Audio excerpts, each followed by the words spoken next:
Dr. Grover, thank you so much for your time this afternoon.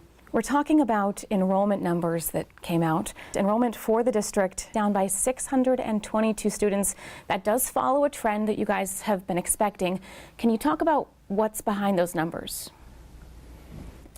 So yes, we have been seeing a decline in our student enrollment for the last 15 years or more. I think what's different for us here in the last couple of years is our parents now have new choices with the introduction of vouchers as well as charter schools. It has drastically impacted our enrollment here in Cedar Rapids. That drop in enrollment does directly correlate to a loss in funding for the school. How does the district plan to navigate losing that much money, the 622 students? That's nearly $5 million. Yes, there is a direct correlation between enrollment and our funding, and our biggest expenditure is around our staffing. And so as we continue to navigate understanding this new landscape, new reality that we're facing, it really is an opportunity for us to, number one, the district, we adopted a staffing model last year. So there's a lot of great effort on behalf of our staff in understanding how we bring transparency to our staffing model, as well as really a staffing model that is based on enrollment numbers as well as the needs of our students. And so we still have that staffing model in place that we will apply this year. And so therefore it's pretty predictable to our administrators, but yet at the same time we know that anytime you're losing funding, then how do we recoup? How do we continue to ensure that we have a high quality educational opportunities for all of our students across all of our buildings? And we've already started some of those conversations with our administrators for us to really think about, help us think through where all of our expenditures are within our organization. And we went through some of this last year. We have to take some of those same steps to try to see how we can really think about what's our biggest priorities for the next school year and how we manage those resources. I think the greatest opportunity that we have with our community is to face this reality together, that it is a new landscape for us, and what do our families want and need from us, and how do we design a strategic plan that will allow us to deliver what families desire for their students' education today, and how we become the school district of choice here in Cedar Rapids. Now, as you mentioned, you kind of saw this enrollment trend coming. It's been happening. And the bond was an attempt to help right-size the district, play into some of those plans. Now that the bond has failed, are there any short-term things the district is looking at to help get that right-sizing to happen? Yes, right-sizing the district has been a part of our bond conversations. As we move forward, we gained a lot of great momentum with our community in discussing the needs of our facilities, and we came so very close. And so we want to continue that momentum of engagement, not just the vote itself, but our parents being able to bring voice to help us solve a problem. And we are facing a challenge here, and we're thinking about enrollment and the budget, and what does that mean for the future of education. We can still offer a high quality education for all of our students, but it's going to come with some creativity, it's going to come with some prioritization, and that's what I'm excited for right now. We've already put out a call today to our staff members to join the coalition, join the conversation, and help us plan forward. You know, we can't correct like 15 years of declining enrollment overnight. But what we can do is that we can plan for the next 15 years together. And I'm looking forward to having those conversations. While they might be tough, I believe that some innovative solutions can come out of this if we continue the momentum that we've already seen with conversations with our community. That call for input from parents, from the community, so that'll be going towards long-term decisions for the school district? Yes, well, we're looking to start those conversations. If there are things that we can take care of early on, then certainly we can look at those. We're going to be taking an internal look in terms of how do we deal with budget concerns for next year, working with our CFO and really taking a look at where we need to be in the short term. But I think the greater opportunity we have is in a longer term plan, and we don't want to rush through what that plan looks like. So we've attempted some Band-Aid type of solutions, but right now as we think about the new landscape, it is that opportunity for us to slow down enough to bring our families together and let's design a plan that's going to offer choice options for our families that will keep them here in the Cedar Rapids Community School District. Short term, what's on the table? Could you consolidate schools? How are you going to handle that declining enrollment? Well, we know the bond plan did include consolidating some of our schools. You know, unfortunately, without having some of that funding, it makes it very difficult to think about how do we bring schools together without being able to provide, you know, some of the upgrades that were part of the bond.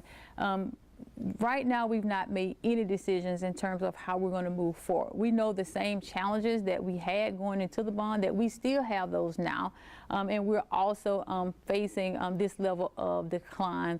It is still that opportunity, though, to bring back our community. We don't want to make these decisions by ourselves. I believe that the greater solutions that they're going to come when we galvanize our community, bring them back to the table and say, yes, well, we came so close to the bond. Here we stand with enrollment now. What solutions do we have going forward? I want to speak to that, getting the community involved. The district has faced some conversations recently about maybe a lack of trust in the community. State Senator Molly Donahue has publicly called for several board members to step down. How does the district respond to that? How do you get that trust from the community?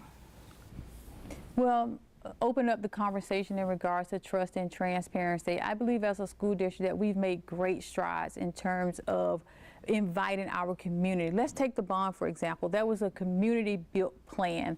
The community gave us feedback several times. When we sent out a survey, we had over 10,000 people who completed that survey, and it was their input that built that plan. And so while we did not reach the 60% that would allow us to issue bonds, we did flip the script in terms of the community getting behind us and moving towards the future within our organization. We moved from a 39% yes to a 59% yes, which means that the community is engaged, and we continue to invite our community in.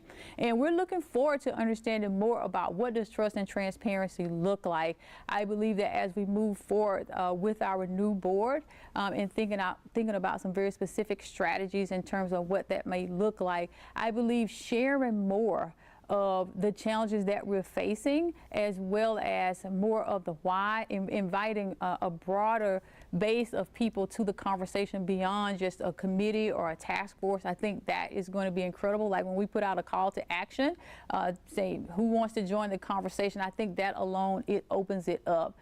And so I believe that the district stands in a great position to continue to build trust and transparency. It's not that we don't have it, because we've provided any information that our public asks from us.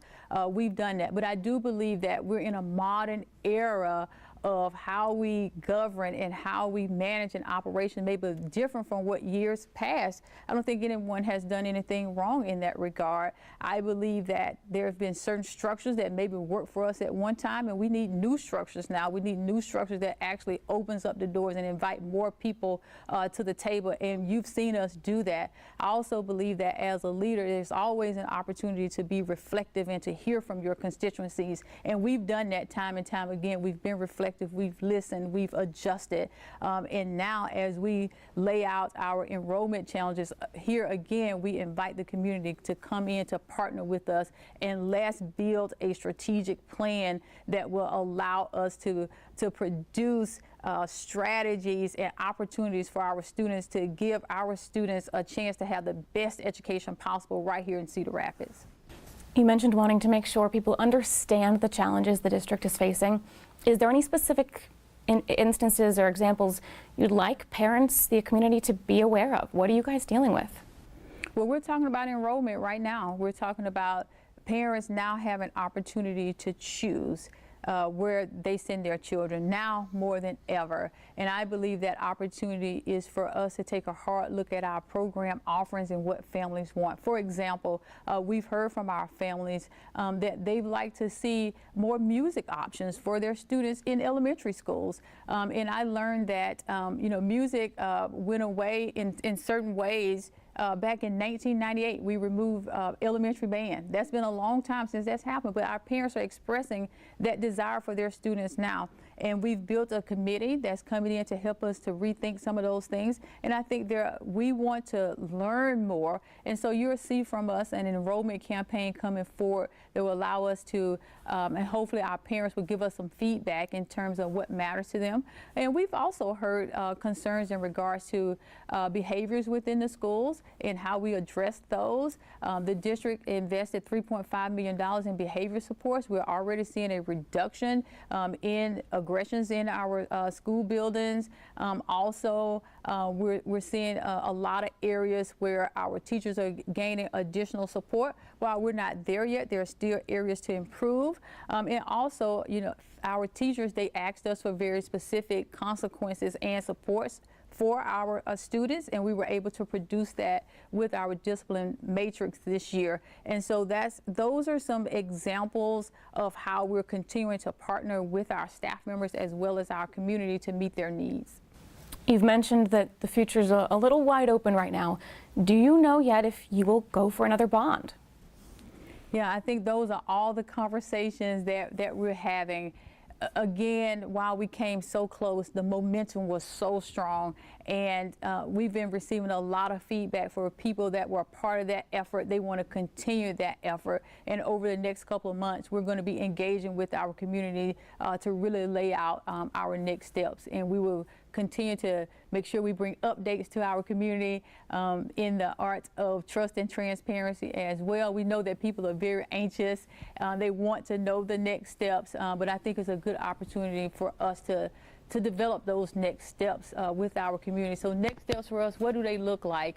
You'll see in additional efforts from us in understanding our enrollment patterns and where we can get better in that particular area. But a lot of our emphasis will be on building a coalition that will help us develop a new strategic plan for our board to consider, one that's co-created with our community that will give us the direction that we need for programming and resources in our district.